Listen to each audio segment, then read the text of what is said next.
All right, to everybody out there, we are on both Twitch and YouTube at the same time. Oh, if you guys are watching in either platform, I've got both chats open so I can see them both, so I can see you. Nice. I think we are recording. Pre-show was something. Yeah, and yeah, you guys ready to get this thing going? Can we do Yeah, a quick man. audio check for both platforms? Let me see how everybody sounds.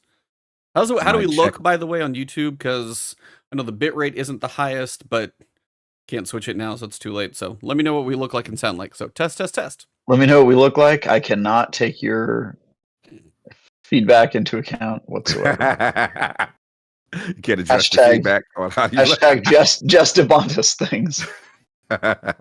Mic check. Oh, tweets. We gotta get the tweets. We gotta get the tweets.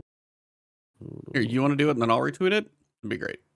Damn it, I wasn't. Play the birthday card, Cog. Say, Yeah, it's my I'm not supposed birthday. to be doing that. Yeah. Join the chat if you care about me All on my true. birthday. True indeed.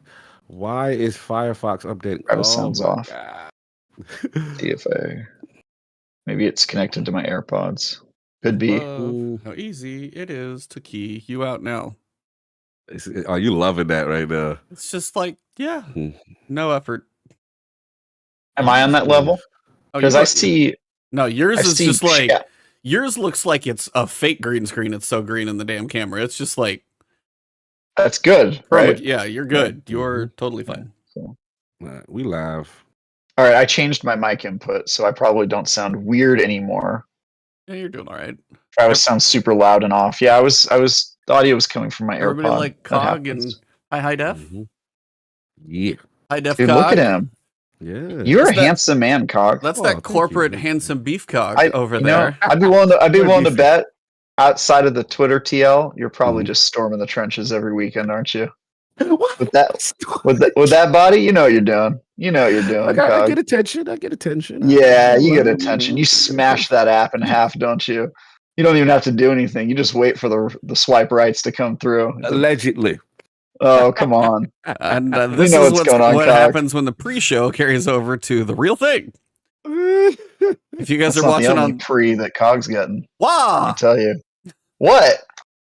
I said What? Like you ain't saying what? It's like hiding the insinuation. Did you guys say Travis is quiet? Yeah, Travis, you are at 200%. Turn yourself up, man. I don't feel like it. All right, one sec.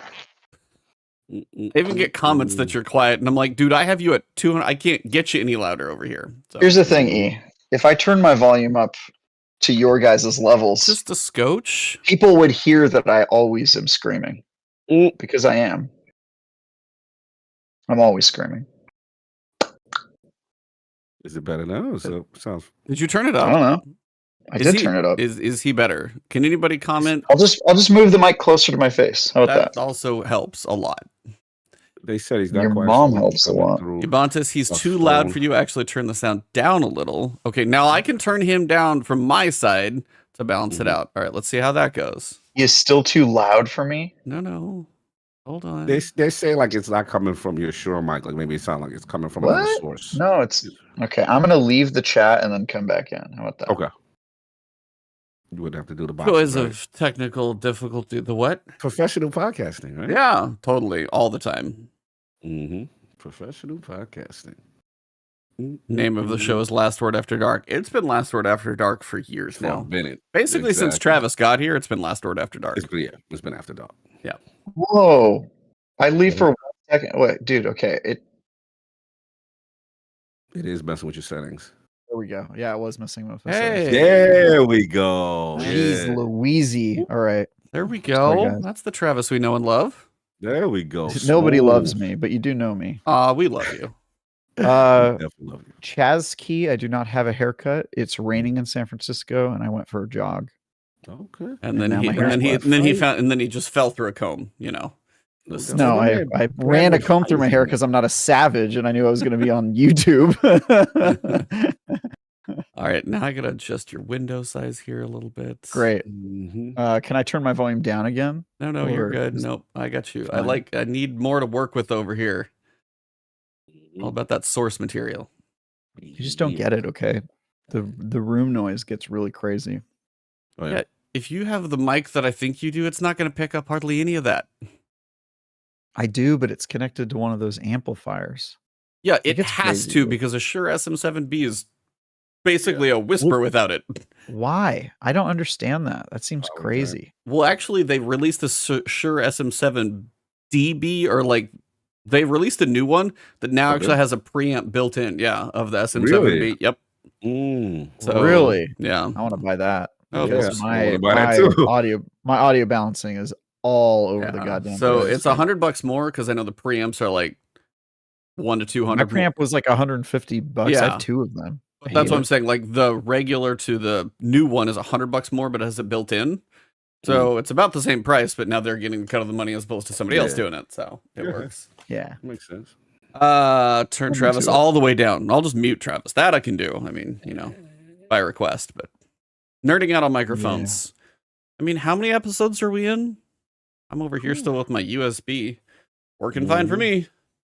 All right. Anywho, Let's get it. I didn't even shave today, so enjoy the beard. Scruff. Scruff, yeah, definitely. Yeah, I saw the Steel Series mic. I also saw Harris Heller do a review on the mic where there's a couple issues. It's a good phase 1, but I'll wait for version 2. Steel Series does make really good stuff, though. All right. Anyway, silence on the set. 5, 4, 3, 2.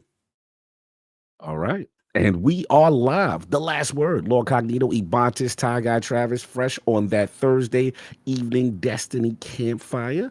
The cheetah looking very scruffy. How we doing, sir? Yeah, the cheetah apparently didn't shave because I've been working on prepping for Friendsgiving. We're doing that with some friends this weekend, and I am cooking a brisket, so I got to get all my stuff ready to go. So, yep, got the... Went to Costco. Barbecue sauce? Barbecue Hell sauce? no. I'm going to send you a link. No, I'm going to send you a video.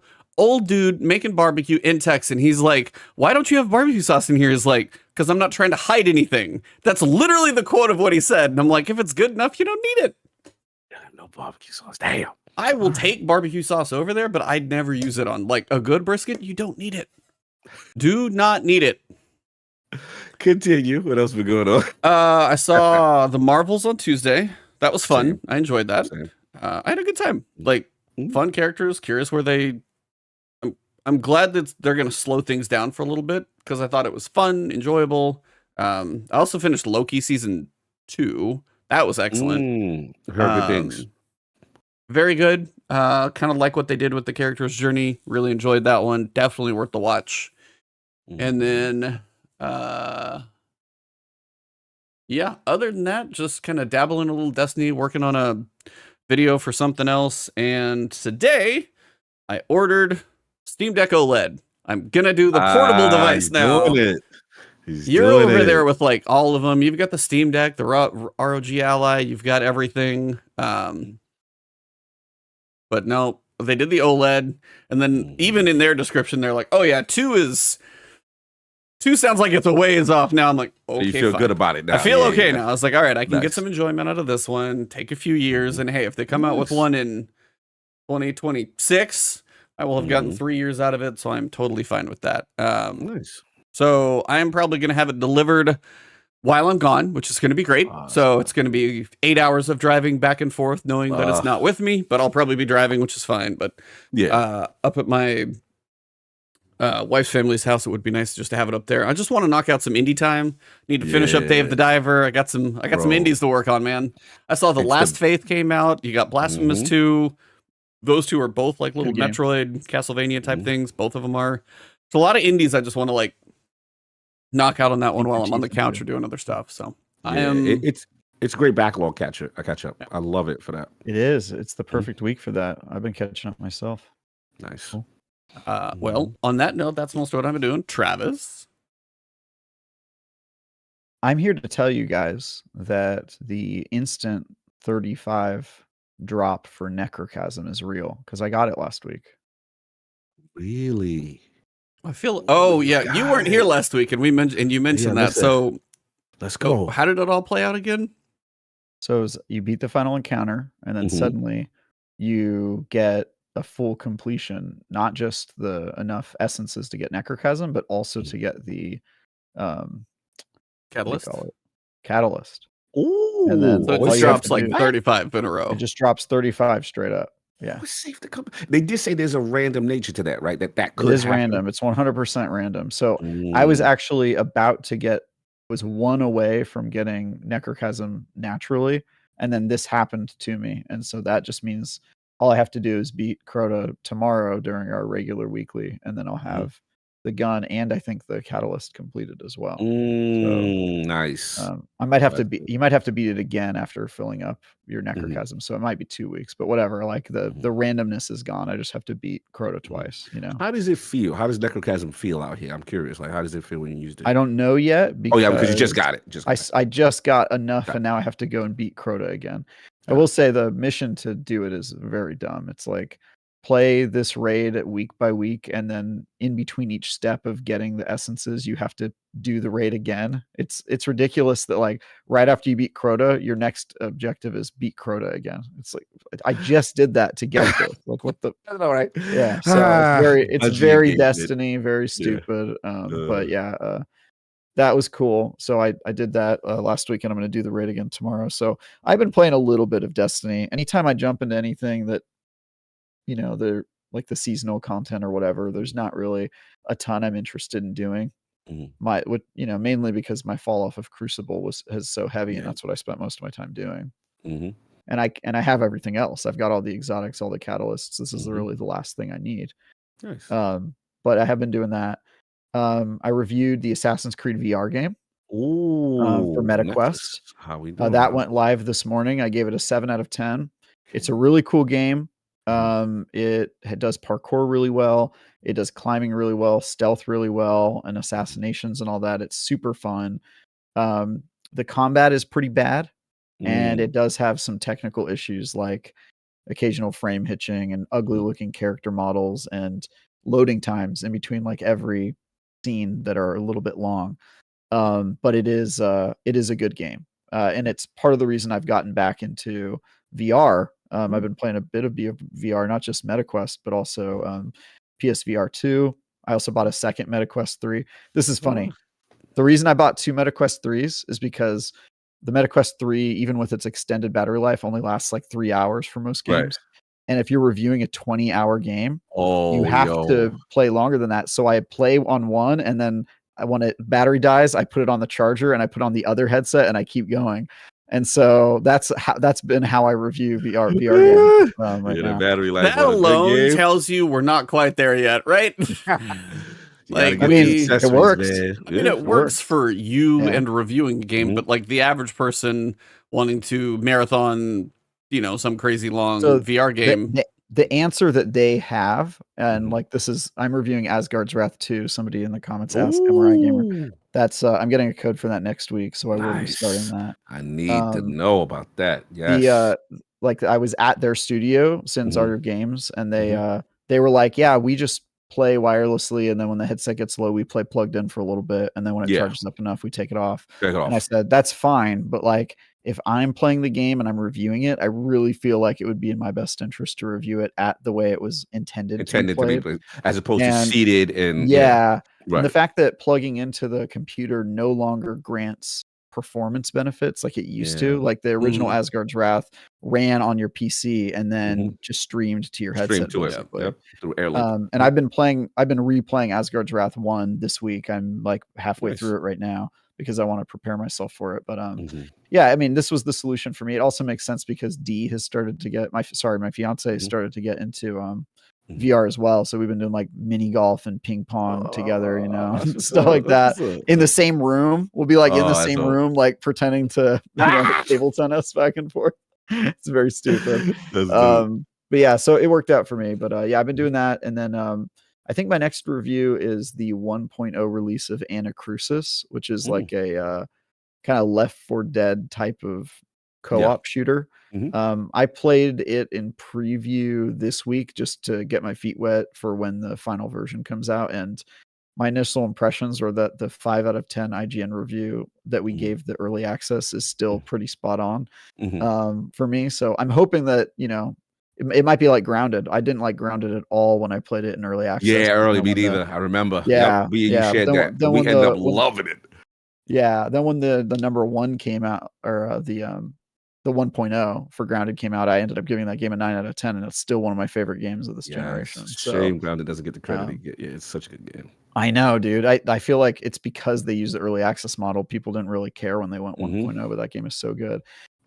So yeah, those are probably going to be my last 2 reviews of the year, because Asgard's Wrath 2 is a 60+ hour open world RPG, all in VR. How many headsets you gonna buy for us? just the 2. You know what's funny is your boys at Meta actually offered to send me another headset for this review. They were like, "We'll send you another MetaQuest 3 and an Elite charging strap." Oh, with the strap, like, yeah. I was like, I'm good. Yeah, you know what? You know what? The I'm not trying to get bribed. I'm not trying to get accused of we try to slide you that Travis has been compromised. Travis has been compromised. Hey man, yeah, that might get you. That might get us an 8. Look, I politely turned them down. Well, I'm hoping for more than an 8, frankly. The Asgard's Wrath 1, I think, was back when IGN was giving the 100-point scale, and I think our reviewer gave it a 92 out of 100. Oh, wow. And so if Asgard's Wrath 2 is less than a 9, I will be pretty bummed, because what I played a couple hours at the MetaQuest office, and it was damn good. Like, really impressive stuff. So like I have high expectations of that, and hey, I could be wrong about that. You know, there's always surprises. The big like open question about Asgard's Wrath 2 is that it's not a PC VR game. It's 100% native on the headset. So are they going to be able to put that big of a game? And is it going to look worse graphically than the first game? Because that'll be kind of weird. So I have a lot of questions about that, but I think it's worth it to be wireless. Like Assassin's Creed Nexus VR, it wasn't the best game in the world. I gave it a 7, but the fact that it was 100% native on the headset and wireless, it was so fun, man. Like, it's such a fun game. Definitely a reason to get back into VR if you've not been there. But with those 2 reviews, I'm pleased to announce I will be tying myself for 25 reviews for the year. The same amount I did last year. Anybody close to you at IG? I don't think so. I haven't even asked last year. Last year it was like a big race. Like, I was getting updates from Dan, and they were like, "Oh, this person's like 2 behind you or whatever." But nobody has said anything to me this year, so I just assume I'm far and away the biggest. I wonder if it's just so many, and some things were so stacked on top of each other, it probably just got spread more, and you were still just probably that consistent treadmill. Where I feel like, I don't know if anybody probably got close. I doubt it. Shout out to MRI Gamer real quick. Travis, look into Bobo VR M3. Makes the Quest way more comfortable, and it has magnetic batteries that you can continuously swap to stay in one headset. That is a great suggestion. I did look into third-party peripherals, and my impressions, MRI Gamer, was that while the MetaQuest 2 has a lot of support, the MetaQuest 3 is still a ways away from having parity since it just came out. So I didn't really see a lot of like amazing MetaQuest 3 support. So hopefully the thing you're talking about is specific to the Quest 3, but all I saw was kind of a lot of like MetaQuest 2 stuff. But that would be cool if true. Looking for more ways to extend that battery life. Okay. Nice. Yeah. Cool. Well, yeah, that's me, man. Just getting down to the wire with my 25 reviews for the year. I'm stoked I actually got there. I didn't think I was going to make it. Oh no, I only got to 25. No, because I was at like 18 like a month ago, dude. I was like nowhere near. Like, I was like way far away. 4 reviews in 1 week. I did 3 reviews in a week. Yeah, last month. So that's what's up. Having fun. How you doing, bud? Yeah, man. Birthday was yesterday, so what? I'm sorry. What? Happy birthday to LordCognito! Thank you. How you doing, man? Much love. Yeah, man. Dude, happy big 25th. That's huge. The big 25, y'all. I'm here. Yeah, buddy. I wish, but yeah, man, it was good. I'm recovering from a night of celebration. My cousin also shares my birthday. My little cousin, my youngest cousin. So actually my oldest cousin, excuse me, and middle cousin, excuse me. So what happened is we make it about each other that day. So I got a chance to take him out, and it was fun. It was fun. As far as gaming, only one really. Like a Dragon Gaiden. I've been doing that, and that game is absolutely hilarious. I don't like the combat. I still think Like a Dragon Ichiban with turn-based is the superior way to go in the future of the franchise. This combat is really clunky and like it's just antiquated. I'm glad they're going away from this. Kiryu as a character is awesome. Like, I like him. He's funny. But the thing about these games that are hilarious is the side quests and the foolishness, E. Trav, there's a quest where Yakuza gangsters are shaking down homeless people and stealing their welfare checks. And you have to round them up and find these, and they're locking these homeless people in these weird tenement buildings. This was a quest in Yakuza. Like, I'm like, this game is wild. It is absolutely hilarious. Are you playing in Japanese or do you have the dub? I want to play in the dub just to hear the controversy, but it's not out yet. It's not out yet because I want to hear. Okay. Yeah, so I have to play. I'm a little I heard worried about the. dub. I'm worried about the dub because Like a Dragon's dub was so good. So good. And I'm so sad to hear that they're just phoning this one in, apparently. Same with you, because I love Ichiban in English. That's how I fell in love with the series. So obviously, you know, it's supposed to happen later on in the next game, and those two are supposed to link up. So yeah, I'm in the same boat. That's why I'm dying to say, okay, let me hear them now and get used to this, because I don't know if I want to hear what you call it. And the other thing is, if you beat Like a Dragon Gaiden, there's a demo for Infinite Wealth on completion of the main story. So that's another reason why I want to knock it out. Nice. Mm-hmm. We do have this there's a demo for Infinite Wealth if you beat. Bro, Shit, I don't even like hearing that just shot up in my priority list, bro, because I only played like an hour of that game. What? It's such a marketing tool that I think more gaming companies are going to use this. Because I was like, bro, I didn't even care about this game. Oh, I care now.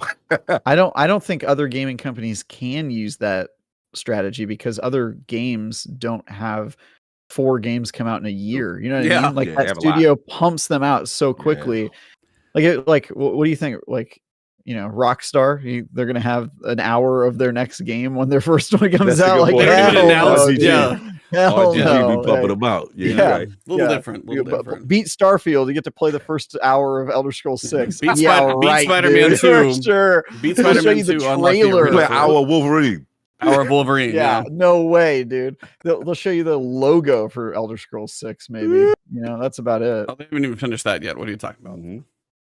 Hey, we saw the logo. I know, but it's going to get changed. So. Probably. Actually, definitely. Cog, you were gone last week. Yes. And we had some stuff that I know you want to talk about. Mm-hmm. But I had my delay. I apologize, but I got to do my thing. And you had to leave. Family, of course, is priority. So last week with all of the Crucible stuff, Travis and I got a chance to talk about most of it.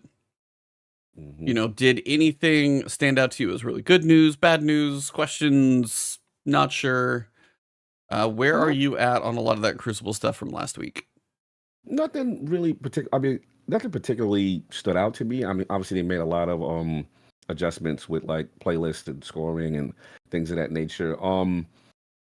It's one of those things I have to see. You know what I mean? It's kind of like I'm not jumping for joy out of these changes just yet, but I do feel that some of them were some of them were needed to prioritize connection, and I get that, and I know what some of the complaints are, but I need to see a lot of this in action. A lot of this to me sounds good, it sounds cool, but I don't feel any of it was like, oh my god, game changing, that I was going so crazy. But it seems like people did like a lot of the changes they made, so we'll see.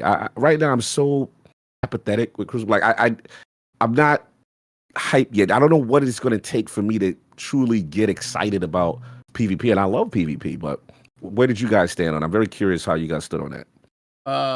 I mean, for us last week, I think it was a lot of similar, and we can sit here and look at numbers, and the fact that we're having more playlists again feels like a weird step in a direction we just got away from, as they're kind of dividing us up even more. Right. I mean, as for the connection and the skill, I mean, I actually watched one of True Vanguard's videos because he was talking to some developers. Well, he was just talking to some other PvP developers that were just to kind of get a perspective from somebody who actually creates it and stuff.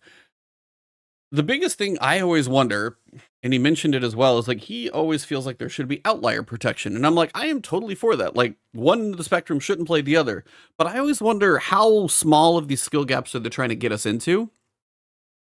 I mean, if they have wider, and they keep saying, oh, it's like we have only so many brackets. And then if they widen the pool of players, so like the top and the bottom have more to pick from, and they have a pretty big pool, and it's like loose skill very loose skill, but then more connection. I just always wonder how they say loose skill-based matchmaking. I'm like, how loose are we talking?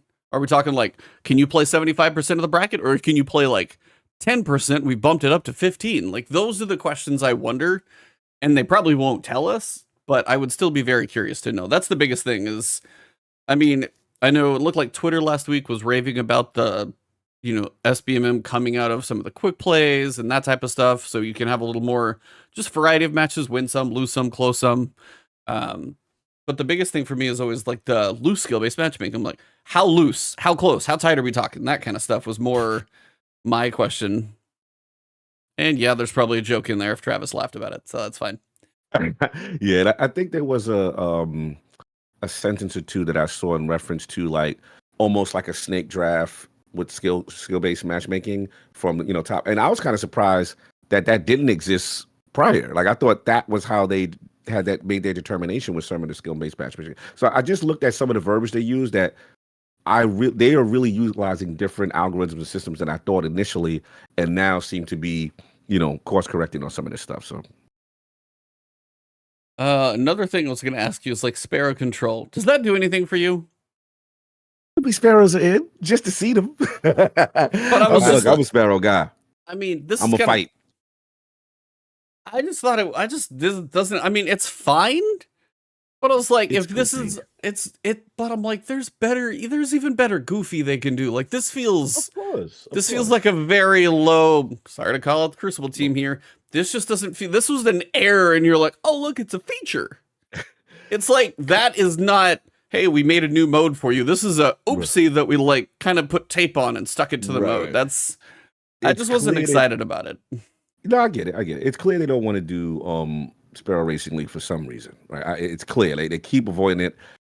To me, I look at this as like a half measure. I don't know if this is a olive branch, generous. but yeah, like I guess who's clamoring for this is the thing that I'm curious. But I want to give it a shot. I just like Sparrows just being part of something. So you know what it is? I know why. I was like, okay, it reminds me of D1.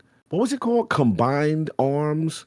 When they were the big maps. Yeah, vehicles and a big map.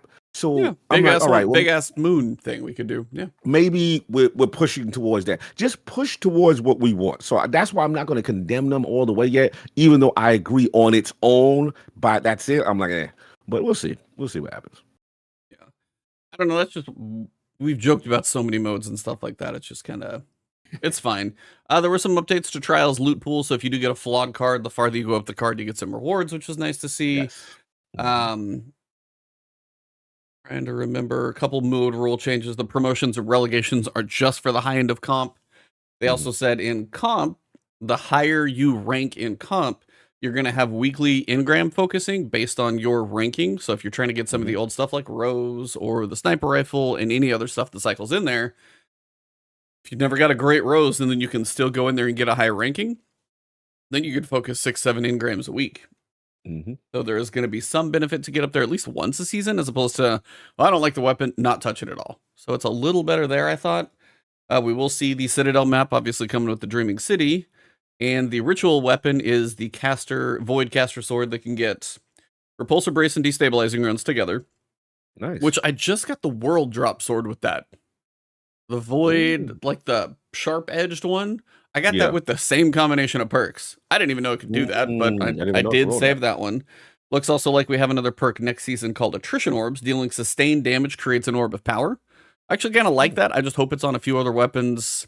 Machine guns, if you're pumping them into like a heavy weapon or a heavy enemy, and then maybe a scout rifle and something similar. Give them an option to have sustained damage. I kind of like the idea of that a little bit.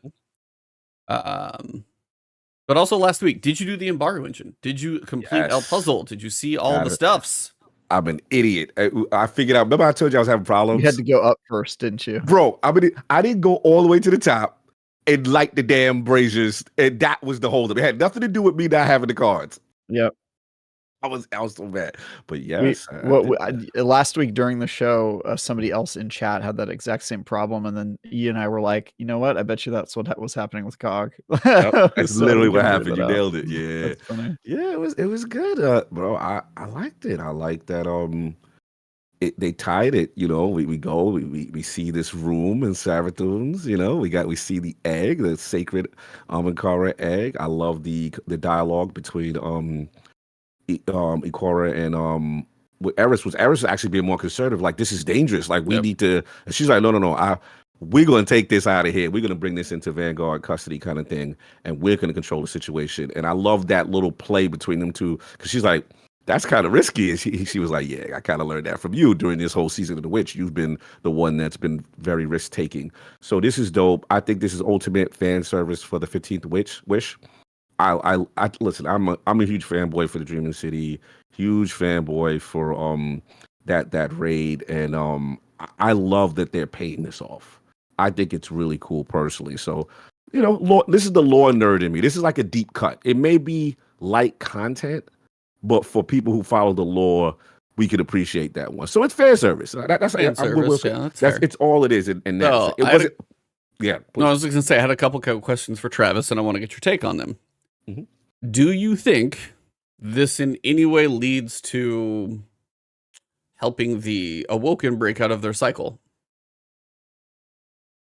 My question or Travis' question? No, I asked Travis last week. I want your answer. Oh, you asked him. Yeah. I think this is coming full circle. Yes, I think there's a chance, because that was the whole link, right? They're in this perpetual loop, right? They can't break this cycle. So I would hope so, that they pay that off as well. What do you guys think? Travis was nay, I think, right? Okay. Yeah. Basically, my thinking, Cog, was that at this point, the cycle isn't really even actually doing what it was originally built to do. It's not powering, the Savathun's worm so that she can be free to mess with humanity or whatever. And I don't know what it would accomplish in that destination. They would almost have to sunset that destination, or at least make it less interesting if they resolved it. And I don't know if they're willing to do that. And so my thinking was like, what we've seen historically from them with this sort of level of content, plus the fact that it doesn't really have any impact on the lore if we break the curse or the cycle or whatever you want to call it. It just doesn't seem likely to me. I'm not seeing it, but hey, if I'm wrong, I'll be pleasantly surprised. That'd be cool. I think I guess, bow on that. I was just gonna say I'm basically, I would like to see it, but I also know what seasons typically deliver, so I'm not expecting it. It's kind of, I'm on that level. I'd like to see it. For one, the Awoken have been doing this time loop forever. They've been Groundhog Daying for 5 years, Groundhog 3-weeking, whatever you want to call it. So they've been stuck for a while, and I'm just like, if nothing else, like to see them. We know the other taken egg that Mara has. I don't know if that's going to get involved in the season. I just don't know where it's all going to go. But it feels like that destination has been in limbo for a while, so I would like to see it. I just don't know if it's. I don't know if it's in the cards. I feel like that's a bit much for a season to do. But as Travis also said, I don't know what it does to the destination after, because you have the dungeon. I mean, that's going to piss some people off, but. Hey, you got to put that new content somewhere. Yeah, it's like, just, put the travel at. Where we gonna put the? Yeah, I mean, you already got the destination right in the middle. It's hanging there. The traveler, you just click on the middle of the screen, come final shape. Could be. But yeah, and then we finally get our 15th wish. I will say that's actually cool, because everybody's like, "Where's the 15th wish?" That part is cool. I wonder if that was their plan. Did they just sit on the 15th wish with the intention of like using it as like their ace in the hole down the road? Like what if we need to be able to just do anything in the world? Okay, now we need to do that. We were joking about like bringing Cade back was like their ace in the hole, and now it's like the 15th wish. It just feels like they're. Oh yeah. Bro, desperate times, brother. You always bring Galahorn back. You bring the things that, I know how they do. The thing that I thought was interesting, though, how she had the coordinates right there underneath the wing.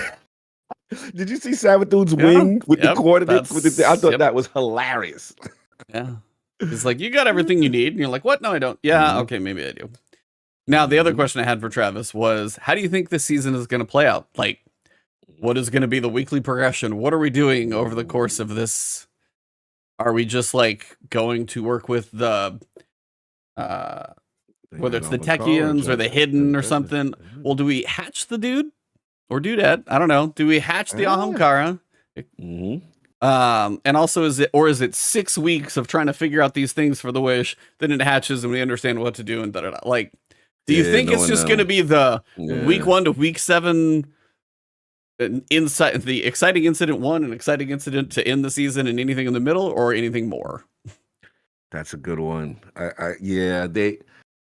I would love for them to. We can hatch this thing, and we can have this conflict about what we're going to do throughout the season. But knowing them, they will save the hatching for the very end. Yeah. And then stretch it. So we're going to be doing some other nonsense. Yeah, we're going to be doing. Well, it sounded like Ikora on the radio had her. We got to go do research to figure out how the wishes don't get misinterpreted by the Wish Dragon, because that happens all the time. The Awoken have the wish wall that they can get some accurate wishes out of. So we got to understand more of how that works. That's kind of what I expect us to be doing, which sounds real like busy work. Yeah. So that's kind of where I'm at, but cross my fingers to be surprised. We'll see. Good theory. Good theory. They'll gamify it. Yeah.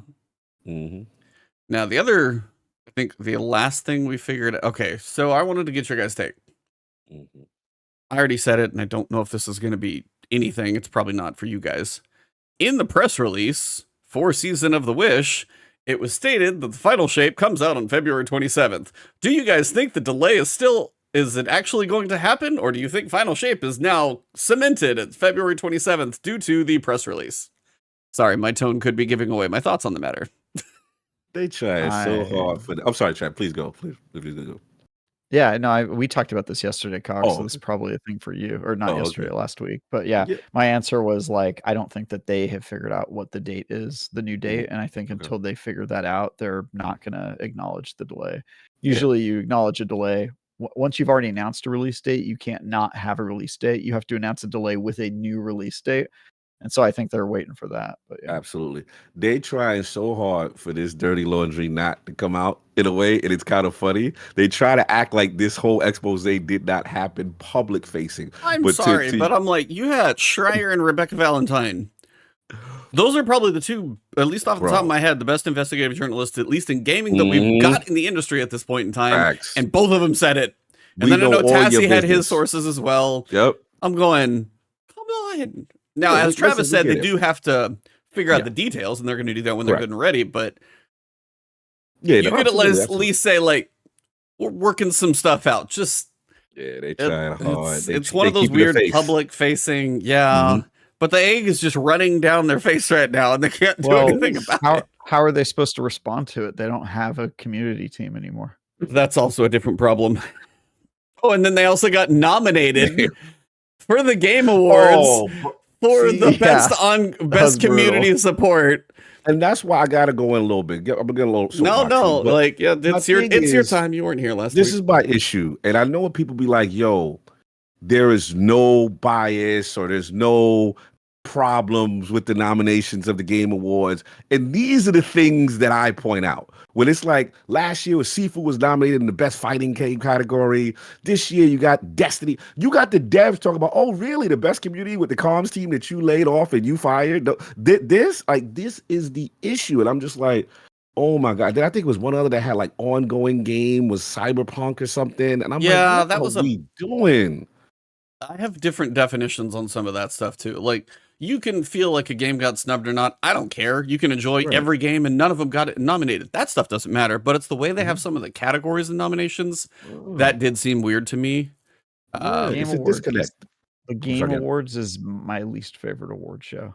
Yeah, look, I'm happy it's marketing. We all know it. It's a marketing thing, but it's like, it pisses me off because I look at you, Trav, and you play games, and not only do you play games, you play a plethora of genres. And another thing I have an issue is what I consider genre bias. Like if there's certain categories that people, I know they don't play those type of games, and they only play the hashtag just one stuff.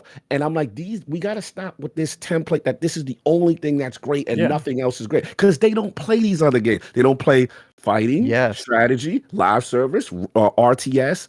There's so many, and these nominations expose. I was going to say driving games typically for driving. It's like a staple. Dude, can we talk about how much of a travesty it is that there's a category called racing/sports? And this is even worse in my opinion. Another category called strategy/sim. That is even crazier to me. Well, it's and like, there's dude, 6 esports those categories. Are not the same at all. Like, one of the esports one of the coaches says he's not even a coach. I didn't even coach this year. Why am I in the category? What are we doing? Yeah. No, that like No, I don't know the understand. way that this goes, which is that like Jeff has his team and his team invites people to participate in their vote, right? And then a game gets enough nominations, it ends up on the ballot, the top, 6 for each category or whatever it is. And then community input and another round of votes from the people that were invited determine the outcomes of each category. So like that's the way it works, which is an okay model, but the problem is that when you have a group of people that are just invited by some guy to come vote because that person trusts them, then you tend to get people who have like how many people have played all of the games or all the games in a category, or like there like it when you do like the Oscars, there's like for your consideration copies sent to all the people that are in the Academy, and so you have access to all those movies that you can't really do that in games, because even if somebody sent you all 50 games, you wouldn't have enough time to play them. Right. You probably would have enough time to watch movies though. So that's not really an option, but yeah, it's just not a very good system. And shout out to my fellow IGN contributor Leanna, who by my money is probably the best writer we have on the IGN team. She writes all of our strategy and simulation game reviews, and she's a master at it. And I saw her tweeting. She was tweeting this week. She went in. She was so annoyed at the strategy/sim category because it had some of the like worst received strategy sim games of the year on it, and then some massive omissions that like are absurd. Like it's crazy that they're not on Skylines there. and the game is completely yeah. Dude, and Company of Heroes 3, neither of those were reviewed well. They didn't put Dune Spice Wars in the category nomination. It was like one of the best games that came out in that category this year. So yeah, man, it's unfortunate. Like I get it. You're doing the best you can, and you're kind of a one-man show, just inviting people that but I don't know if that's the best way to do it. If it were up to me, each category would have like a group of experts that feel really qualified in that space. Man, I literally said that on Duke. Yeah. And I don't think that that's happening. And there's also no, rules about like, hey, you can't vote in a category unless you've played all the games that are nominated, or you can't nominate a game unless like that's, I would just do it differently. And probably my version is impractical the way I want it to work, right? It probably can't actually exist, but I have a lot of problems with this. The way I really appreciate the way IGN does it internally. We do our own game of the year, and it's, I would say, a lot more collaborative and intentional. And I think we end up with fewer snubs, and I think we get better results. And a lot of us play a whole lot of different games and have different opinions and come from different walks of life. So obviously I'm biased, but just having seen that system firsthand, I really like the way that we do it there. But I'm not a big fan of the Game Awards. I feel like their outcomes are always bizarre to me. The fact that Dave the Diver got nominated for indie game is crazy to me. And they did it last year with Stray. I mean, Stray wasn't as bad because at least it wasn't made by a billion-dollar corporation, but like, yeah, Dave the Diver's nuts just because it's pixel art. It's an indie game. I was like, yo, I love that game, and I don't think it should have been nominated. It should have been nominated for Game of the Year. But not in that category. Not indie game. It's not an indie game. Exactly. I agree. Yeah, I mean, it's all a mess. Like, I can pick apart half of the categories to say what's wrong. I mean, for me, Game of the Year, RA4 could be an amazing game, but I just don't think a remake should be in there. Personally, in my opinion. Y'all with me on this? Oh yeah, I thought y'all was gonna fight me. Get it off the list. Yeah. No remakes. It's not something new and inspiring. It's not that it's a bad game or that the remake is bad. I played the whole remake and the DLC they released for it, by the way. I really like that game. But in a year like 2023, when the future of gaming has never been more clear, and there's been so many great games that show us what the futures look like, you're going to put a GameCube game as your, like, this is your flag in the ground. Like, we think this is the best we can do as an industry, as a remake of an old game. I like that game. I do not think it has any business being nominated for Game of the Year. Then again, my definition of game of the year is I want the game that pushed the industry forward the most. That's what I look for. And I don't think everybody shares that definition. Sometimes people just say the game I had the most fun playing, and maybe there are a lot of people that had the most fun playing Resident Evil 4, and that's fine. But for me, it's about like showing me something I've never seen before and doing something new and pushing forward the industry in some exciting way. And I think you could not get farther from that than Resident Evil 4, as good of a game that is. Man, all I can say though is like the YouTube thumbnails are annoying because like, why did this get snubbed? And I'm just like, dude, it's some of that stuff is so stupidly frustrating on either direction of it, but it's just everything got snubbed this year. Are you kidding me? Like, you look through a category and be like, I could put 4 more or different games in the same category. It doesn't really matter. The one that I'm probably would go hardest for, let's go. Audio design. I think Alan Wake probably should win that. I mean, you got Dead Space, Hi-Fi Rush, Marvel, and Resident Evil 4, but Alan Wake's audio design, just the unsettled nature of a survival horror game, lights off in headphones. I'm just like, that was amazing. I mean, terrifying, but amazing. I mean, every little Alan like every one of those, I'm just like, son of a no. Like those moments are good. Debut indie game is probably the other category that's my easiest pick, and that one, Cocoon, easy. Cocoon, love you, yeah. That's a good game. I mean, Dredge was good. Viewfinder's fun. I didn't play the other two, but Cocoon, that is just I told you guys I would give it a 9.5 or higher. So there were a couple that were easy, but there were, the best ongoing. The community sort just hurt our soul, all of us, because that was a whole mess. Game of the year. I mean, you could take out Resident Evil 4 and put a combination of things in there, and everybody would probably have a few. But I mean, the assumption is Baldur's Gate's probably going to win a bunch of those. So, Yep. And I haven't played it, but I have heard amazing things about it. So that one, with something I think it like deserves that, it. I was like, with that winning, I mean, I feel okay with that. I voted for a different game for Game of the Year, but I fully would be supportive of Baldur's Gate 3 winning. I think it deserves it.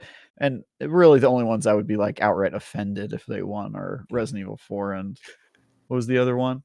Spider-Man 2. I can't believe that got nominated. That's like the most sequel I've ever seen, where it's just like, all right, you did the same thing. Like, wow, you and Maddie share this. I'm surprised. Show me something new. I've only played a couple hours of Spider-Man 2, but I just am like, all right, I mean, this is solid work, but it's not what I look for in Game of the Year. I don't look for like a by the numbers sequel, which is what I would describe. It's like a safe sequel, right? Like it's People good, but they said the build up is crazy. Like it does some really amazing things towards. And I didn't beat it yet either, so I can't. I haven't beat it yet, but Remnant 2 got snubbed hardcore. Yeah, Remnant 2 definitely would be one that could been belong in there. nominated. Now I Diablo will probably 4 get like getting Game of the Year. Crazy that it didn't get nominated for. It's had such this weird journey of like good launch, just like nerfing and all that stuff, and then season 1 came out with like basically a whimper, and then finally season 2 is now coming back. But I think that downslope and forgetful time is probably what settled in a lot of people's memories. I think it's that the people that are invited to vote do not play ARPGs. Do not play those games. They don't play them. They don't play them. That's honestly what it is. It's just like I know enough of the people to vote that, and the only one that I know who I'm sure voted for Diablo 4 is Ryan McCaffrey, because he loves ARPGs, and he said, I think last time I talked to him, he said Diablo 4 is his favorite game, and I know he votes. So, but obviously that wasn't enough. I mean, there's that one. I guess I won't even bring up Hogwarts Legacy. I brought it up. I'm gonna like the final do. Yeah, please do everything we talk about right now. Yeah. Bro, I brought you up. I brought the whole process, and I said, look, I get it. See, this is where I combat people who say that there is no media bias or bias at all in these type of things. And I'm just like, we have to admit, for Hogwarts Legacy to not get any nomination on any level, there was a conscious decision made that they're not to be included. And I don't think that that's a bias. I've seen people say that, and I think it's unfair because even IGN, I'm sure it's not going to get nominated for an IGN award, but we gave it a 9 out of 10. Right. We did our duty with that game, right? We did. They gave it to me for a reason. Right. And you did your thing. And I did my thing. But you can't account if there's a game that has a big controversy around it and has nothing to do with the quality of the game. And even 10% of the people who are voting won't consider that game because of that controversy. That's enough to like pull it in that direction. I don't think Hogwarts Legacy should have been nominated for Game of the Year in general. Yeah, I don't think care that about Game of the Year. I'm any other year maybe, but certainly for like design, like the castle alone in Hogwarts is like such a crazy accomplishment in that game. I feel like there's some category you could have won it in, I but agree. That's I all think I'm saying. when people say like, oh, it's biased, I just have a lot of questions about what they're talking about when they mean that, because Can I explain? I just want to say, because Sure. my whole point is we have to admit that there was a conscious decision to not include. So if you make a conscious decision to not include outside of the merits of the game, that is a level of how much of that do you think actually went on? I think some of it went on, but here's the thing. I will defend to my death the role of a review, that it has to put aside every other consideration and just focus on the quality of the game. I don't know if that applies to Game Awards, frankly. Fair. Because I don't. What is a Game Award? And it's not really the same sort of. I'm reviewing this game. It's very personal. It's like, how much did you care about it, and do you think it had a positive impact on the industry? It's a lot more like touchy feely and personal than just like, was this game fun and was it worth my time? And so I could see somebody making an argument that like, hey, I think that this game, it does not represent the best we can do because of factors that have nothing to do with the game, and I'm going to take that into account in my vote. And I don't know if that's wrong necessarily. If they tried to make that argument in a review, I would say you have no business writing a review if that's how you feel. But I don't know if that's true in a Game Award. So that would be, I don't think it's apples to apples. And I think that, as long as we acknowledge it exists, that's all I'm saying. It exists. So it's not a stretch to say. I think there are certainly some people that voted in that awards that took things into consideration that had nothing to do with the quality of the game. I don't know if that's bias, and I don't know if that's even unethical or the wrong way to do it.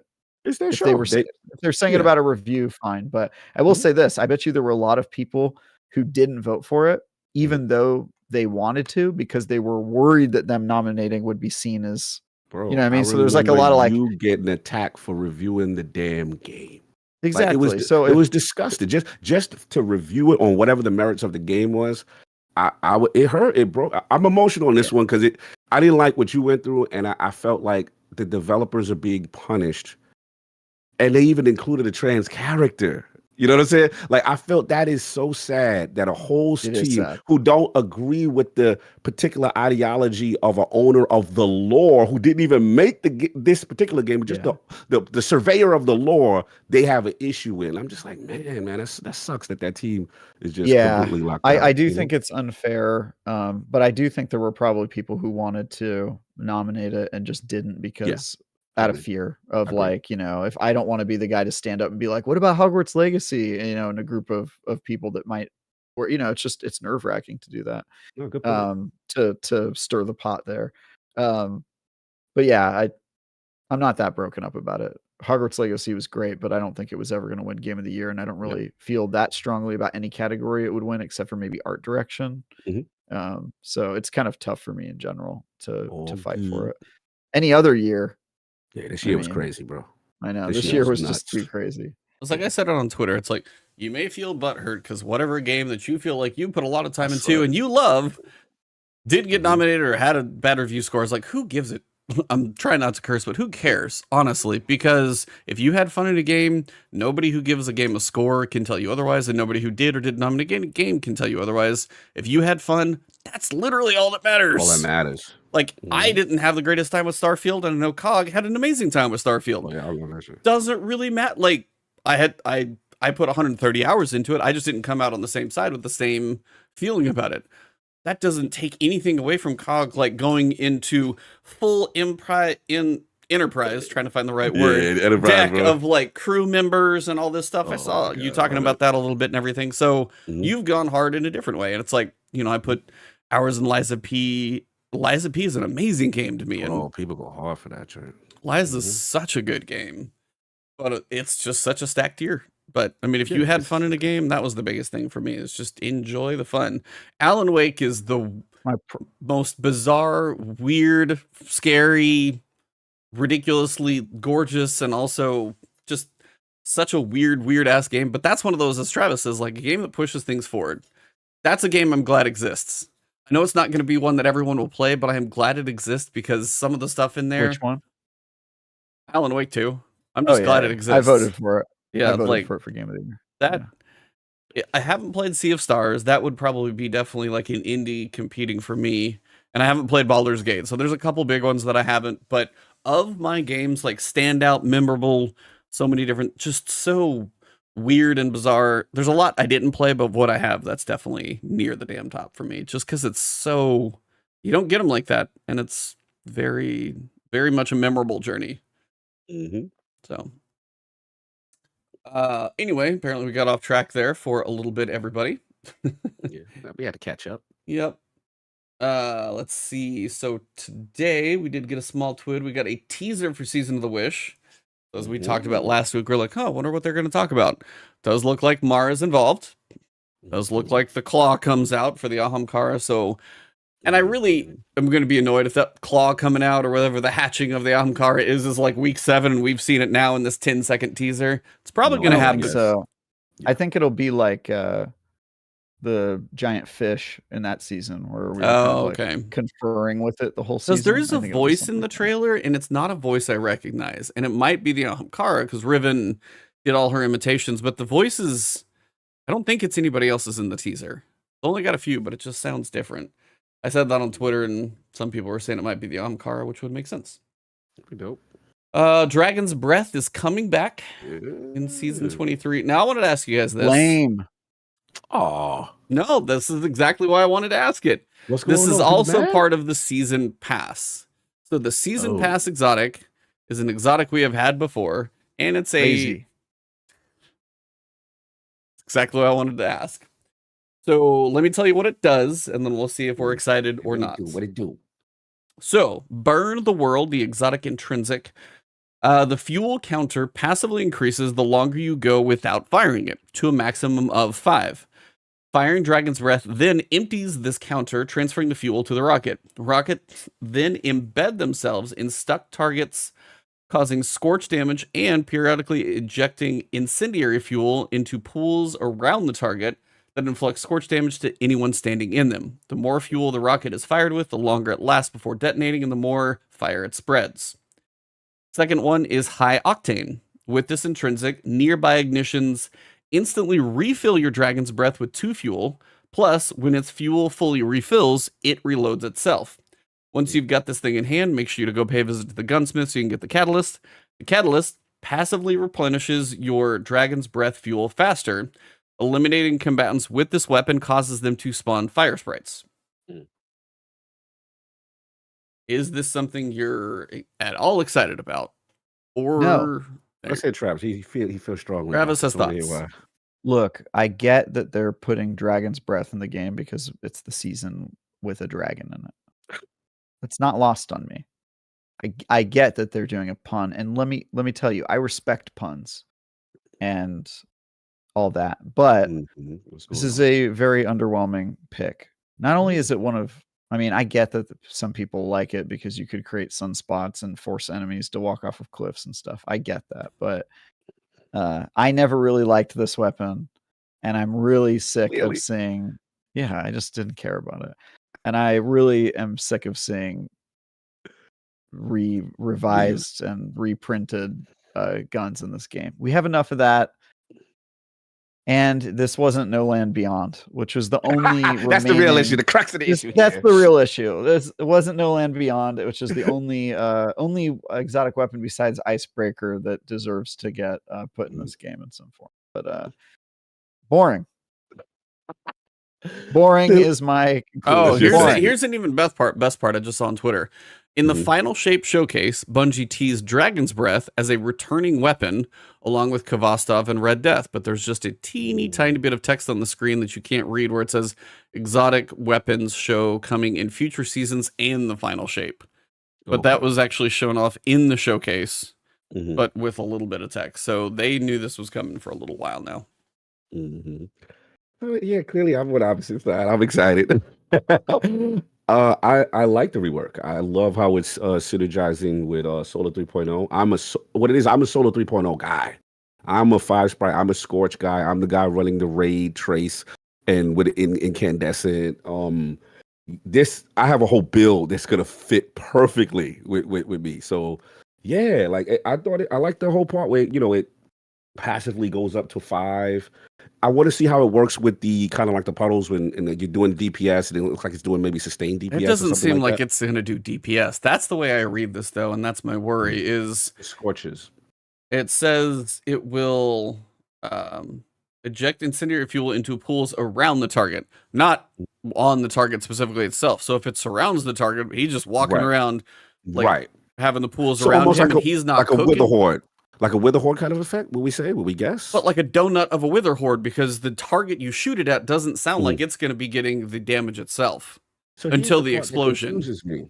The part where the way it sounds, I could be completely wrong. Yeah, rockets embed themselves in struck targets, causing scorch damage and periodically injecting fuel. Yeah, so you hit it and do scorch once. So you hit it, scorch one time, comes out, and then it's slowly ejecting like the fuel into pools around the target to scorch anyone standing in them. Now, if the boss wanders into it, that's one thing, but if it's a stationary target, it doesn't sound like it's going to do that much damage. So for me, this sounds like it's not going to be great for DPS. And how many enemies are around a boss, a big boss?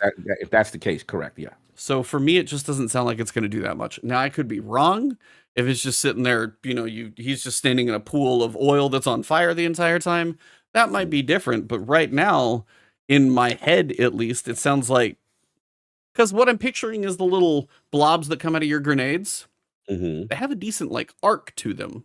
So if those things are around the boss, unless it really wanders around a lot, he's not even going to touch those things. But it's got to do something. They can't make it a completely useless. It could suck. Watch them. I was like, it totally could suck because it sucked before. Did you use the exotic from this season? The arc. What you call it? Auto rifle. I was not thinking it was the grenade launcher. There's the grenade launcher. It was the grenade launcher. It was last season the auto rifle. I'm thinking. The arc auto is. You gotta Yeah. I rest my case. It was there. I was like, I've got Nikolos. I rest my case. It's like I've got Nikolos SMG. That's but legendary. See, they know this weapon. This weapon has a storied history. It first came out lame, and it's gonna do it again. And then they remade it and made it a little better. But it was lame again. No, they just can't bring it. I'll be shocked. Okay, you want to know what's funny though? I wanted to actually, for your birthday, I tried to look it up and see if I could send you crumble. You are too far away from one, and I was going to do it. But if I can, I will do crumble. Big ass cookies. They're just massive cookies that you can buy, and they rotate flavors every week. I didn't realize Cog was a cookie boy. Yeah, I get the cookies on me. I just figured it was going to be a surprise, but I couldn't get it to you. Good. I just sent him a disrespectful text. I believe that. That would be very fitting from Travis. It's like, this is your annual roast.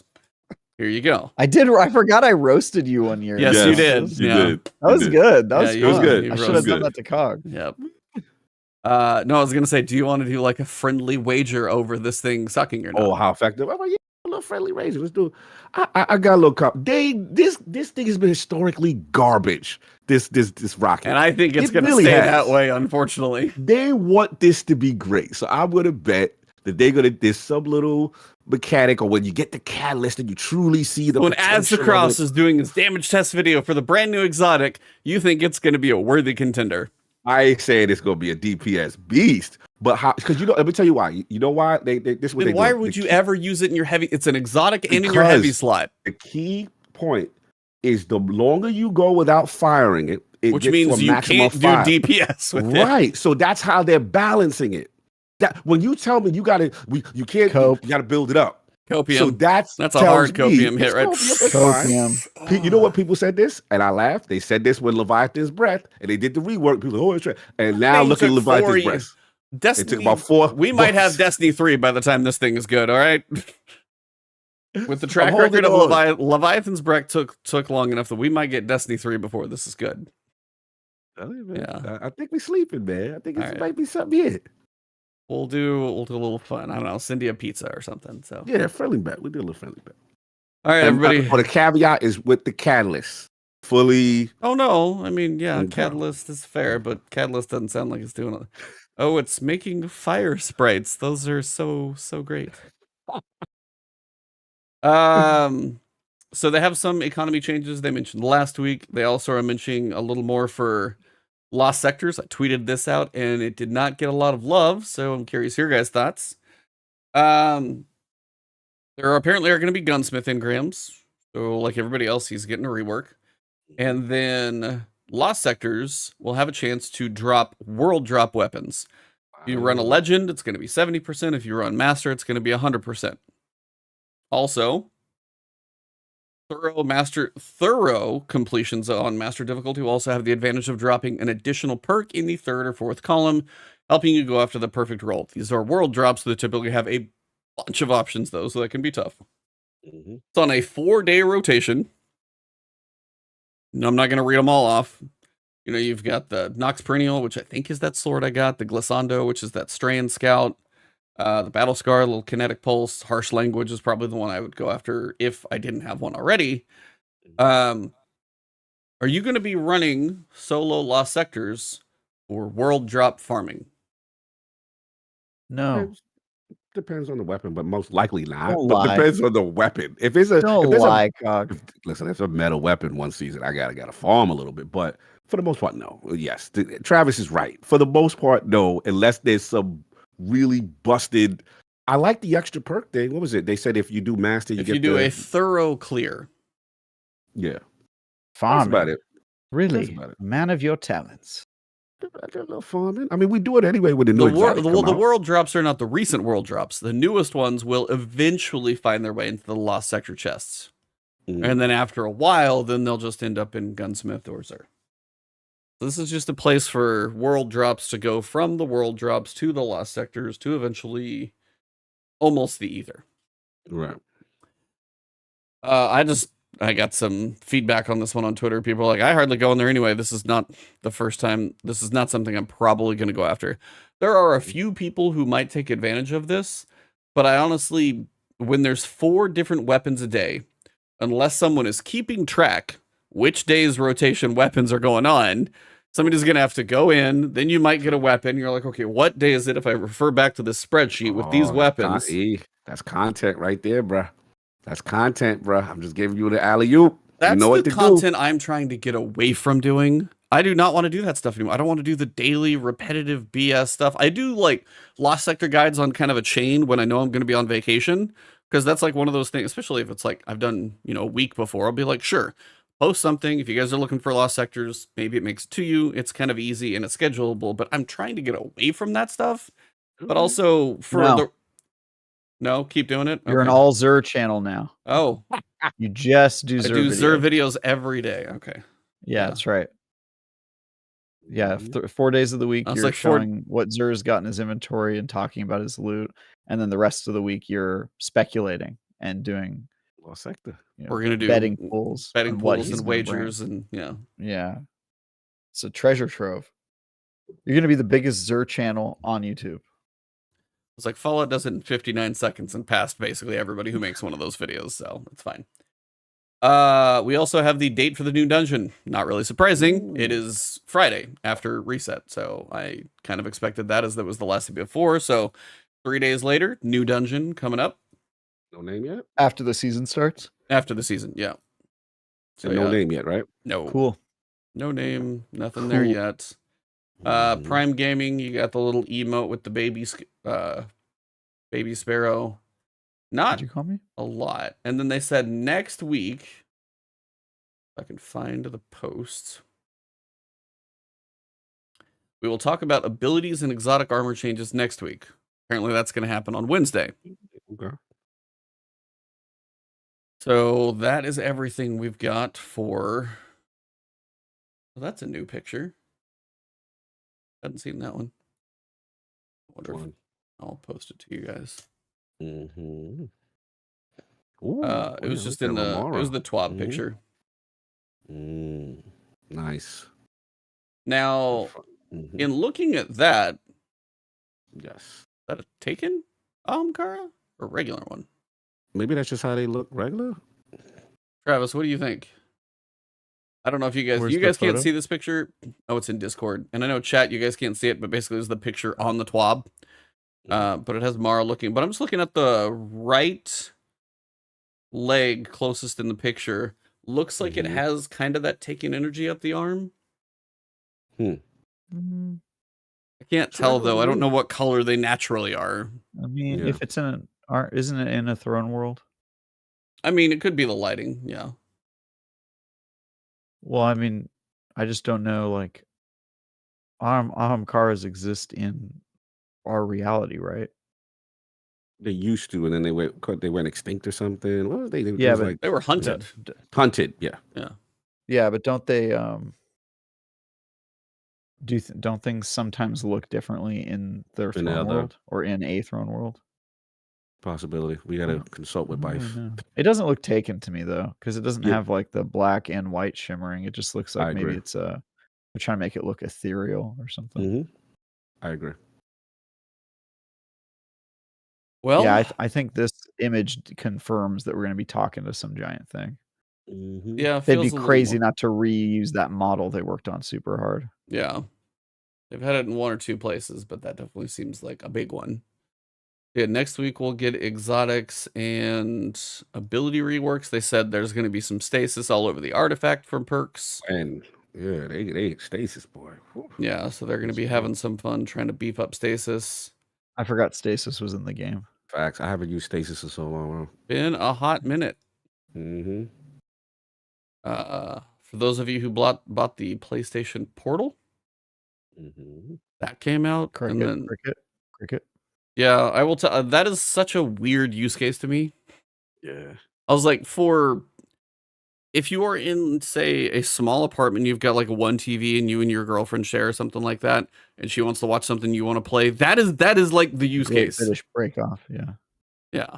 Like, but here's the thing: even if that were happening, you could still just play it on your phone. I mean, you could, and I think this is a better version of that. But for $200, the lack of Bluetooth is stupid. Yeah, that's ridiculous. And then it was just I was wild. It blows me. Do you have to use a corded earpod? No, they have like their PlayStation Link specifically. They're like Pulse headsets and then earbuds that do it's like proprietary. Proprietary. Yeah, you just got to be in their walled garden. Yeah, and my thing is they did a review, and you can't even use this on. Like hotel Wi-Fi or most Wi-Fi requires that browser connectivity. Yeah, the browser, I saw that was an issue. There's no browser on it, so you can't even connect to hotel or any other Wi-Fi. So it's just like, well, you wouldn't have a great experience over hotel Wi-Fi. Let's be honest. I'll be true, but they offering a Wi-Fi option, so it's just like, I don't know. It was just one of those things that came out. I thought about it for a little while. I was like, oh, it could be fun sitting on the couch. And then as soon as the OLED got announced, I was like, nope. I was like, that was the easiest switch I've ever had to make. So I was very happy that got announced when it did. I'm trying to think of anything else going on this week, though. Pretty quiet. We got Iron Banner. I mean, I literally grabbed one or two of the Strand Fusion rifles, so I have a Strand Fusion option. But outside of that, there's not a whole lot going in Iron Banner. Really not. I don't think I'm jumping in that band. What they got? Oh, so they're leaving Decider. Oh, Decider Auto's going. For what? Lethal Abundance. And I'm looking at the what's leaving and new and then returning as far as what banner, the whole yeah, that's a whole bunch of stuff that I'm not really excited about either. Yeah, I wasn't excited about those weapons. I think my wife is making food because now I can smell it. Look at Teddy. Dead kid. Shout out to Ted. So the guy with maximum triumph score. Yep, he got it again. One thing I saw, it was signed by the Destiny community team, and the exclamation point on above that was a picture of a cat. So shout out to Cosmo for writing the TWID, because that's his little sign off. I mean, it says community team, but that's a little Cosmo nugget. So shout out to Cosmo, still holding down the fort. Yes, salute. Holding down the cosmos all by himself. Hold it down. Yeah, it's kind of definitely limbo mode. I mean, I'm slowly grabbing up a few bounties just because that dungeon's going to be a quick ask. So if I can have a little artifact power, that'll help me. But for most people, not a lot going on for the next week and a half or so. Now, I do want to tell all of you guys, if you made it this far into the show, Morla Gorndona is going to join us 2 weeks from now. So November 30th, she is going to be our guest on the show. we're going to spend, and I know that is literally day before the dungeon, day after new season. We're going to save the new season talk. If it fits, maybe. Like if Eris is involved in the season. But that is mostly going to be focused on her as long as we've got her on the show. Depending on time-wise, if there's any time after, maybe. But that will be the focus of next show. Definitely talking to Morla. So if you have any thoughts of questions or anything that you're curious to ask her, ping me on Twitter, and I'll try and kind of keep a list going and going to try and get some topics together. I wanted to ask you guys, though, is there anything that you think she has never been asked before? And this is also for chat. So she's done, and I've looked up multiple podcasts. Yes. And the one thing, because I talked to her for about 20 minutes to set this up. Yeah. And she's like, I can give those answers of like, hey, where'd you get your start? What are some of the things before? But what are the out of the box questions that you would ask Morla that you think have not been asked of her on 5 other podcasts, for example? I don't think she's ever been asked about the Eris Morn Has Got It Going On music video. And there you have it. I'm the only one who would ask about that, and therefore I'm definitely going to ask about it. You're gonna have to like link it to her though, like before. I'm going it to ask starts. if she has seen it, and then if she hasn't, we're going to play it. Fully composed song. Yeah. I'm going to ask if she's heard it, and if she hasn't, we're going to show it to her. And then I have several follow-up questions, like, how do you feel about being thirsted over as Eris Morn, a crazy lady with 3 eyes? And has anybody ever offered to pay you to step on them? That's another question. That's a good follow-up, I think. He wildin'. Lord has got it going Going on. Wow. Lord I've never has seen got this. it going on. This is hilarious. If you have not seen this music video, I will link it in the... I gotcha. This is the Yep, music video. Doing it. What? Guys, I'm the only real journalist here. And The you can important tell in question. the quality of the questions, you know, it's like Clearly. the quality. It's like when I ask a question, everybody's like, whoa, this guy had a good head on his Levels to shoulders. this, bro. It's levels. Yeah, for sure. Eris Morn Rule 34. What the heck is that? That's basically what I'm asking. Oh, is Rule this it? 34. If you can think of it, there is porn of it. That's Rule 34. Of the Oh, internet. gotcha. Yeah. So basically, I'm asking if she knows how thirsty the internet is for her character. And if she doesn't, I'm going to be the first to inform her that there's fanfic about Eris Morn. And I'm for one, I'm excited about it. It's gonna be dope. What are you curious to ask her? Yeah, I mean, I love the behind the business stuff. Just again, stuff she's probably already been asked already, but just process stuff. Like I love that, and then how they pivot. You know, when things get changed. Obviously, I want to talk about, you know, untimely. You know, working with Lance. You know, and those interactions and stuff like that. Oh man, so much I want to ask her. Just her character in general is just such a, you know, unique character. She's one of the few she's been with us for like 9 years. She's 9 one of years, the longest now at this point. So she's Mhm, been holding on. mhm. So that is, I'm out of town next week. So if these two do a show without me, more power to them. But I am out of town next week. So not much coming from me. Thanksgiving. It's Thanksgiving. Thanksgiving next week. Yeah. I mean, you trying to this man's slave drive. You trying to work us with that? Damn, we get no day off working for Travis Damn. doesn't take vacation. So, Damn. you know. Wait, we're doing next Thursday? No. I'm boycotting. I'm not even here. Okay. I'm going to be in I'm Kansas. about to stage an uprising. What day is Thanksgiving?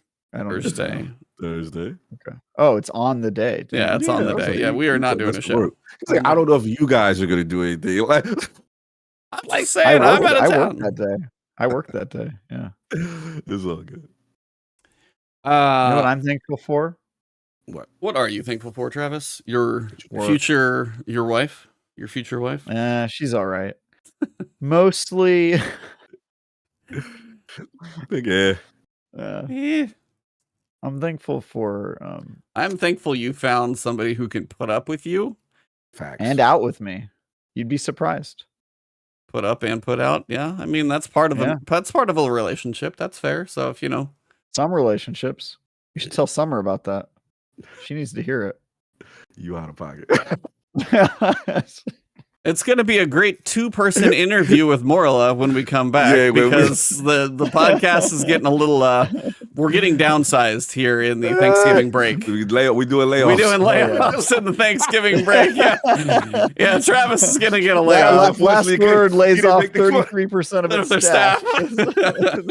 No. It's no good. We didn't hit our projections. Yeah.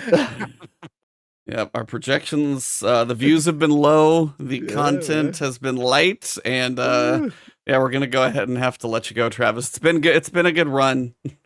Thanks, man. I like the people in comments who don't believe that I found somebody who puts out. Fair. You called my bluff, and I was making that up. Yeah. Oh my god. Flew too close to the sun on that one. Got caught. Yep.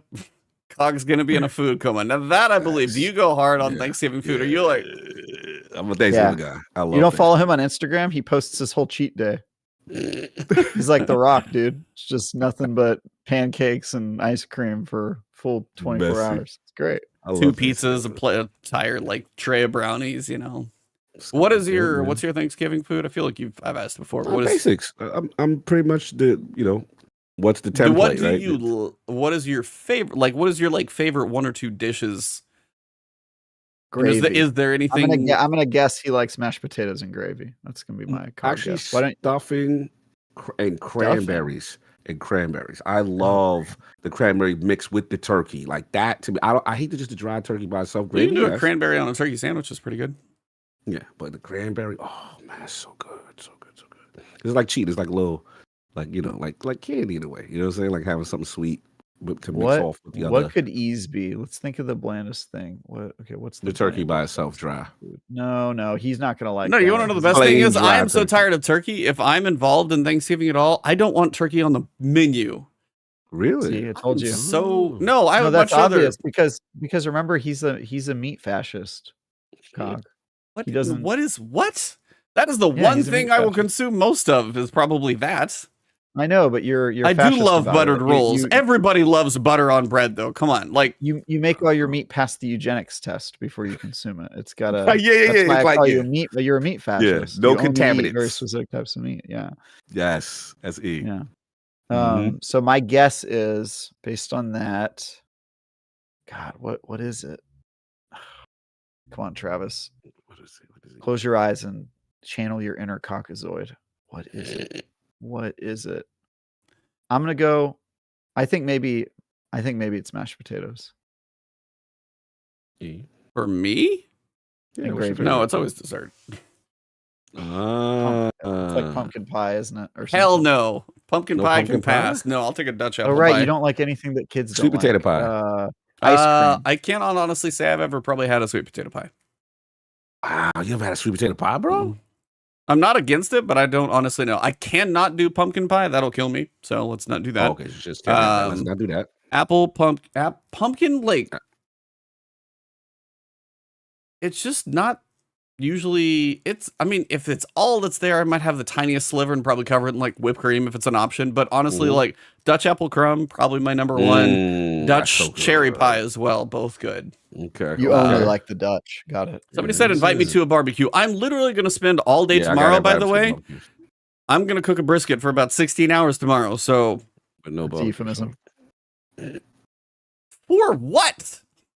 What is going to happen for 16 hours? Just say it a little more slowly. I'm not tantric over here, okay? We're just getting I'm gonna be cooking a brisket for 5 hours if you know what I mean. I'm trying to think of what celebrity is all about like the tantric. Oh, isn't it like Sting or something? Like this is tantric, like the whole thing. Yo, I'm over here basting, heating my meat. Yeah. I'm like, this is just, we've gone off the rails. Yeah. I've got to mark the podcast mature now, guys. We have officially. No, dude, that's why his porn star name is the Slow Cooker. You don't know that about E? Bro, he goes hard. Oh my God. For sure, dude. For sure. Sort of sizzling. The chat is out of pocket. I can't follow that. Yeah, Okay, so if we're that's my name, we already got what's Cog's name? Roast him too, or is it Yeah, always I'm already Lord Beefy. I'm gonna go They with got me. Caramel Thunder. I'm gonna go with that for a Cog. I don't know It's like an 80s I don't wrestler. know why that makes sense to me. But I'm gonna call him 80s wrestler? Carmel be wearing Thunder, I don't Carmel know, Thunder. Carmel Thunder. You gonna be playing for the Miami Heat here in a minute? Is that where he was? Where did he go? I don't know. I just No, pulled he that was, out of my wazoo. I don't know enough about Cog. We're still getting to know each other, you know, in that way. What you call it? Robinson, I'm doing you a disservice by not letting you have sweet potato pie. I'm gonna take him to the cookout. Don't worry. And we're gonna take care of E. I would try that. Desserts, huh? See, I like for me, it's always the stuff like it depends on how you grow up having Thanksgiving. It's like if you have a really big family and it's like green beans out of a can. Gross. Green beans that are like sauteed with like a little bit of bacon and onions and stuff in a skillet. Totally fine with that. Bacon. Yeah. God, you guys are crazy in Texas. You put bacon on everything, don't you? No. Bacon's good, but no, not on everything. No, that's just anyway. I don't like You're the right. green bean casserole, mostly because it's like usually it's like cream of mushroom soup or something or whatever's in there. I'm not a big fan of that. Cranberry sauce is fantastic. I like to make a homemade cranberry orange one. That's usually what I end up doing. Very good. Mashed potatoes. I do a red potato, mashed potatoes, leave the skin on. Simple though, just salt, pepper, butter, and milk, but just like gotta whip it to the right consistency. Whip it real good. Yes, whip it real good. But But protein anymore though, if my wife Yeah, we're children. We're children. I'm just trying to get you to say hip hop phrases. That's fine. I'll just keep talking about food and you guys just take it the rest of the way. So that's fun. Good times. But yes, there will be Thanksgiving had by some of us next week, at least. I'm a hard pass. I'll be playing games. Playing games. Game sounds fun. Yeah. Yeah. You still work? Damn, you still working that day? Oh yeah, I work that year. I work both my jobs on next week. So Interesting. good times. Told you he doesn't take vacations. I don't, dude. I get bored. I tried taking vacations and like literally like maybe like 36 hours in, I'm like suicidal. I'm like, this unit has no function. Like I just don't. I feel like I don't know what to do with myself. It's hilarious. So yeah, I'll be working, but it'll be cool. I mean, it's definitely going to be slower, which is nice. Get to catch up on some games. Yeah, catch up with some of the backlog. This time of year is a little depressing for me. I don't like it when things are. Well, so you love being busy. You love that. Oh. Yeah, that workaholic nature. That's my dude. I'm American, unrepentant. Going in. That's right. Mm-hmm. Good times. Well, gentlemen, I was like, I don't know much else. Hoping I get a Steam Deck. I got a long cook, slow smoke tomorrow, and Nice. The innuendo. slow cooker. Like, I mean, it's now everybody's mind is in the gutter. Yeah, so we all the way there now. That slow no- smoke was just too good. Is it gonna make you feel How better about if this? I gotta go Before we- trim my 18-pound or what is it, 16-pound brisket? I gotta go trim my 16-pound 16 brisket. pounds? Dude, that's 16 pounds of meat right there. That's a good lot of meat times. right there. So it's Yeah, not for quite sure. 19 inches of venom, but we're getting there. So For sure. Yeah. Yeah. Whoever had the Twitter account that day had some fun because I think it was they like for sure did, PlayStation UK, and they're like, I think I got to do it. Something Yeah, they came they up did. with it was like, I got to do it. They did it for sure. Yeah, I think that's probably the episode. I think that's Before we probably- go, can Oh, we all just say what we're thankful for about Destiny before we leave? And then that'll be the show. Oh, I like that. Let's do it. You set it off. I like it. You got a great Yeah. idea. I am thankful for I'm deciding between two things. Mm-hmm.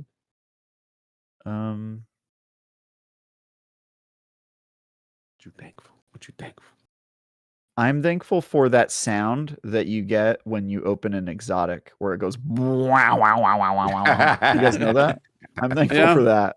That's always been a great sound. And no, like when it pops on the ground is what you're talking Mhm. about, right? It's like no, I'm talking about when you open it and it goes wow wow wow wow wow wow wow. You know that noise? I mean, I'm sure I do, but yeah. Yeah, it's like I don't know how to describe it. It's like I when feel like it's the sound. I'm thinking of one sound similar is when it pops out of an enemy and like lands on the ground, but it's probably the same. Oh, that might be a less loud version of it. I'm talking about like when it's one of the ones you open, like the Eververse ones. If you open an Eververse package when you're in the store, and then it turns into an exotic, and it goes wow wow wow. Oh, that's probably a similar sound. Then, yeah, probably a similar sound. That noise, even when the exotic sucks, it tickles my brain.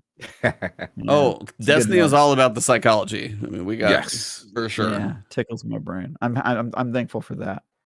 Cog? Okay. Thankful Destiny. Two things. One, the community first. You know what I'm saying? It's the friendship make along the way. You know, that's the best, man. Pander, definitely pandering. As far as the game itself, it's just that skybox, man. It's that gunplay, man. You know, just when you land on that. Two different things. Yeah, it's just it's a feel. Destiny's a feel. I can't quantify it, but it's a relaxing thing. I put it on. It's music, skybox, gunplay. That's the whole game. The game. So there's nothing that satiates that for me. And when you come back, you go, there it is. You still complain about certain things, but once you get going, yeah, that's my thing. So I'm just thankful for the gameplay. You know, I'm always going to be thankful that's all. It's comfort food. Destiny's comfort food. Yeah, that's what it is. Should go into politics, Cog. That was the most political. I'm good. I'm cooking it up good. What's your favorite thing about America? And you were like, freedom and motherhood and freedom and democracy. You said all the things like yeah. Diversity and the family. And we were just like, what, dude? That was not one thing at all. That was not one thing. Yeah, I was going on. I was feeling good about it. What's your one thing? Probably the one thing that keeps us kind of going right now. The characters in the story. Yes. The voice work, the world that they've built, all these different destinations. The fact that we can speculate, are we going to go to the Dreaming City or reset this like 3-week cycle that it's been for 5 years, deal with an Ahamkara dragon, talk to Marasov, who's this weird awoken god who's got her own throne world. All this stuff is happening in this world, and we're going to be talking to these people.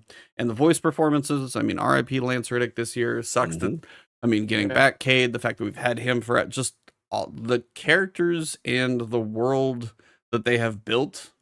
I just hope they don't squander it as we go into what's upcoming, whenever we get it, that is. Indeed.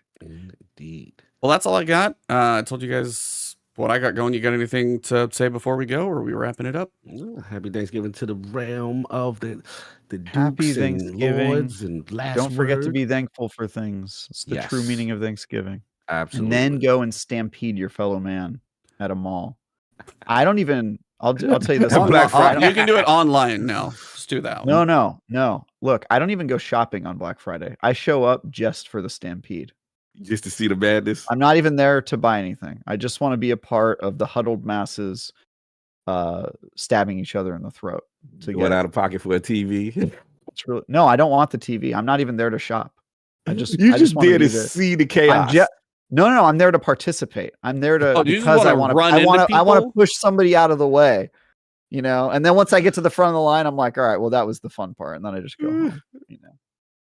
Well, on that bombshell, I think we'll wrap this thing up. Well, thank you guys, chat for being here. If you guys watch my videos, I've got a video I'm dropping soon. If you guys do see it, it is a sponsored video. Any views on that one would be really appreciated. What we doing?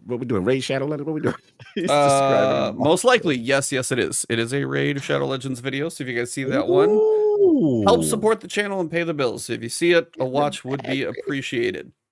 Good. Also, probably going to be doing one of those integrations for my dungeon guide. So, outside of that, play this game at some point.